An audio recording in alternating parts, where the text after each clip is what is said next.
తెలంగాణలో వర్షాలు దంచి కొడతాయని హైదరాబాద్ వాతావరణ శాఖ ప్రకటించింది. భారీ నుంచి అతి భారీ వర్షాలు కురిసే అవకాశం ఉందని తెలిపింది. రాబోతున్న 5 రోజుల పాటు మోస్తరు నుంచి భారీ వర్షాలు కురిసే ఛాన్స్ ఉందని, దీంతో పలు జిల్లాలకు యెల్లో, ఆరెంజ్ అలర్ట్ ను జారీ చేసినట్లు వాతావరణ శాఖ తెలిపింది. వికారాబాద్, రంగారెడ్డి, హైదరాబాద్, మేడ్చల్, మల్కాజిగిరి, సిద్దిపేట, యాదాద్రి భువనగిరి, భూపాలపల్లి, ములుగు, భద్రాద్రి కొత్తగూడెం జిల్లాలకు యెల్లో అలర్ట్ జారీ చేసినట్టుగా పేర్కొంది. అల్పపీడన ద్రోణితో తెలంగాణలో విస్తారంగా వర్షాలు కురుస్తాయని తెలిపింది. దక్షిణ కర్ణాటక నుంచి దక్షిణాంధ్ర తీరం వరకు అల్పపీడన ద్రోణి కొనసాగుతుందని, దీని ప్రభావంతో పలు జిల్లాల్లో గంటకు 30 నుంచి 40 కిలోమీటర్ల వేగంతో ఈదురుగాలులు వీచే అవకాశం ఉందని హైదరాబాద్ వాతావరణ శాఖ ప్రకటించింది.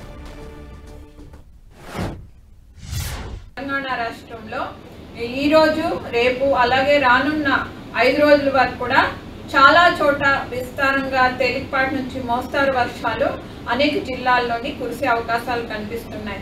ఈ 5 రోజులు కూడా తెలంగాణ రాష్ట్రానికి ఎల్లో వార్నింగ్స్, అలాగే 3వ రోజున ఆరెంజ్ వార్నింగ్స్ జారీ చేయడం జరిగింది.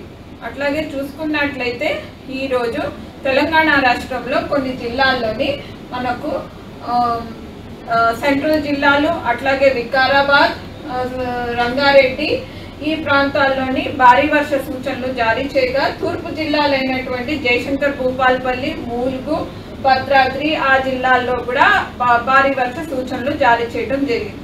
అట్లాగే 2వ రోజున రేపు కూడా కొన్ని దక్షిణ జిల్లాలు, అట్లాగే నల్గొండ, నాగర్ కర్నూల్, సూర్యాపేట్, భద్రాద్రి, ఖమ్మం, జయశంకర్, భూపాలపల్లి, ములుగు ప్రాంతాల్లో కూడా భారీ వర్ష సూచనలు జారీ చేయడం జరిగింది. వీటితో పాటుగా రానున్న 5 రోజుల వరకు కూడా ఈ ఉరుములు, మెరుపులు, అట్లాగే పిడుగుపాటు, ఒక్కొక్కప్పుడు గాలి తీవ్రత 30 నుంచి 40 కిలోమీటర్లు ప్రతి గంట కూడా వీచే అవకాశాలు కనిపిస్తాయి.